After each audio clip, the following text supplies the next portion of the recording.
اس روز زارون کی روانگی تھی۔ محراب نے کام سے چھٹی کر لی تھی۔ اس کا آج کل کچھ بھی کرنے کو دل نہیں چاہ رہا تھا۔ یوں لگتا تھا جیسے زارون چلا گیا تو پیچھے کچھ نہیں رہے گا۔ شام میں اس کی فلائٹ تھی۔ محراب نے کل رات ہی اس کا بیگ اور دیگر سامان تیار کر کے رکھ دیا تھا۔ یہ اور بات تھی کہ بیگ تیار کرتے ہوئے کتنی ہی بار اس کی آنکھیں بھر آئی تھیں۔ اس وقت بھی وہ مسز عبدالرحیم اور مریم بیگم کے پاس بیٹھا اپنے علاج اور اخراجات سے متعلق ساری معلومات بیان کر رہا تھا، جبکہ محراب کچن کی ٹیبل پر پیاز کاٹتے ہوئے چپ چاپ رو رہی تھی۔ زارون کب کمرے سے نکل کر کچن کی طرف چلا آیا، اسے بالکل خبر نہ ہو سکی۔ کیا ہوا؟ اس نے پوچھا تو محراب نے چونک کر سر اٹھایا۔ کہاں؟ تمہیں پوچھ رہا ہوں، تمہیں کیا ہوا؟ کیوں رو رہی ہو؟ اس کی آنکھوں میں شرارت تھی۔ محراب نے بے ساختہ جلدی جلدی آنکھیں صاف کر لیں۔ کچھ نہیں، پیاز میں پانی ڈالنا بھول گئی تھی۔ اچھا، میں سمجھا شاید میرے جانے پر افسردہ ہو رہی ہو۔ مجھے کیا ضرورت ہے تمہارے جانے پر افسردہ ہونے کی؟ مت بھولو تم میری بہن کے قاتل ہو۔ وہ خامخواہ غصہ ہوئی۔ زارون اسے دیکھتا رہ گیا۔ تمہارا بھی تو گنہگار ہوں۔ وہ تو تم کسی اور کے بھی ہو۔ اس کا یہاں کیا ذکر؟ میں صرف تمہاری بات کر رہا ہوں۔ ہاں، مگر تم صرف میرے شوہر نہیں ہو۔ تو تمہیں اس بات کا غصہ ہے؟ مجھے کیوں غصہ ہونے لگا اس بات کا؟ وہ پھر چڑی تھی۔ زارون مسکرایا۔ تمہیں کس نے بتا دیا کہ مجھے تمہارا غصہ ہونا اچھا لگتا ہے؟ محراب کے اعتماد کو چٹکیوں میں کیسے اڑانا ہے وہ اچھی طرح جانتا تھا، اور اس وقت بھی یہی ہوا تھا۔ کب جانا ہے تم نے؟ جب کوئی بات نہ بن پڑی تو یہی پوچھ لیا۔ زارون قریب آیا۔ تم کہو تو ابھی چلا جاتا ہوں۔ میرے اتنے فرما بردار تم پہلے تو کبھی نہ تھے۔ اچانک اس نے کہا اور زارون کی مسکراہٹ سمٹ گئی۔ ہاں، تب اپنی جوانی اور شخصیت کا غرور تھا، مگر میرے رب نے دکھایا کہ اس دنیا کی ہر چیز، یہاں تک کہ زندگی بھی، محض ایک فریب ہے۔ انسان جب گمراہی سے راہ راست کی طرف آتا ہے تو یوں ہی بدل جاتا ہے۔ اس نے برا نہیں منایا۔ محراب کو اپنے الفاظ اور لہجے پر فوراً شرمندگی نے گھیر لیا تھا۔ واپس کب تک آؤ گے؟ کوئی پتہ نہیں، جب ڈاکٹرز نے چھٹی دے دی۔ رابطے میں تو رہو گے نا؟ ہاں، مگر روز نہیں، کیونکہ تم جانتی ہو ہمارے حالات ابھی زیادہ اچھے نہیں ہیں۔ ہاں، ٹھیک ہے۔ مجھے یاد کرو گی؟ پتہ نہیں، جاؤ گے تو پتہ چلے گا۔ میں بہت یاد کروں گا تمہیں، بلکہ تم سے بھی زیادہ تمہارے جھگڑوں کو۔ اس بار محراب کے لبوں پر مسکراہٹ بکھر گئی تھی۔ بے ساختہ نظر اٹھا کر زارون کو دیکھا تو وہ اسے ہی دیکھ رہا تھا۔ روشن نگاہوں میں کیا کچھ نہیں تھا، وہ بس چند پل ہی دیکھ پائی، پھر نظر جھکا لی۔ رات 10 بجے اس کی فلائٹ تھی۔ اس کا دوست 8:30 بجے سے اس کے انتظار میں ڈرائنگ روم میں بیٹھا تھا۔ محراب نے جلدی جلدی اس کے کپڑے بدلوا کر جوتے پہنا دیے۔ باقی تیاری وہ خود کر چکا تھا۔ جس وقت وہ اس کی ضرورت کی اشیاء کے بیگ کا جائزہ لے رہی تھی، اس نے کہا، انسان پر اچھا برا وقت آتا رہتا ہے محراب، مگر میرے برے وقت میں جس طرح سے تم نے میرا ساتھ نبھایا ہے، میں مر کر بھی نہیں بھول سکتا تمہارے اس احسان کو۔ اپنا بہت خیال رکھنا پلیز، کیونکہ تم میرا کل اثاثہ ہو۔ محبت پاش نگاہوں اور اس کے تیکھے نقوش کا جائزہ لیتا وہ جیسے اپنے جذبے لٹا رہا تھا۔ محراب سے نظریں اٹھانا محال ہو گیا تھا۔ میرا انتظار کرو گی نا؟ آہستہ سے اس کا ہاتھ تھامتے ہوئے بہت مان سے اس نے پوچھا۔ محراب چاہ کر بھی اس کا مان نہ توڑ سکی۔ اس کا سر اس بات میں ہلا اور زارون کو لگا جیسے اسے قارون کا خزانہ مل گیا ہو۔ آہستہ سے اپنے لب محراب کی پیشانی پر ثبت کرتے ہوئے جیسے اس نے اسے اپنا انتظار تھما دیا تھا۔ عائرہ اس وقت ٹیرس پر ٹہل رہی تھی۔ جب اس نے زارون کو باری باری مسز عبدالرحیم اور مریم بیگم سے مل کر ان کا پیار لیتے ہوئے گاڑی میں بیٹھتے دیکھا، اسی وقت اس نے موبائل نکال کر ہمدانی صاحب کا نمبر ملایا تھا۔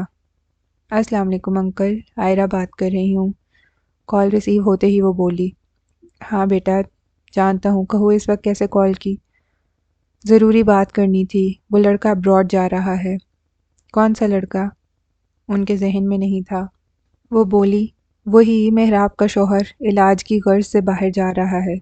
آپ نے جو بھی سوچا ہے اس پر فوری عمل کی ضرورت ہے، کیونکہ محراب اپنے شوہر کے واپس آنے کے بعد جاب نہیں کرے گی۔ کیوں؟ اسے کیا ہو گیا اچانک؟ اور اگر اس نے جاب چھوڑ دی تو شہریار والے معاملے کا کیا ہوگا؟ اس کا کچھ نہیں ہو سکے گا، کیونکہ مجھے نہیں لگتا وہ اپنے شوہر سے طلاق لے گی۔ تمہارے سارے کام ادھورے ہی رہ جاتے ہیں عائرہ۔ ہمدانی صاحب خفا ہوئے تو عائرہ نے بات پلٹ دی، آپ پریشان نہ ہوں، آپ کا بڑا مسئلہ شہریار بھائی کی بیوی ہے،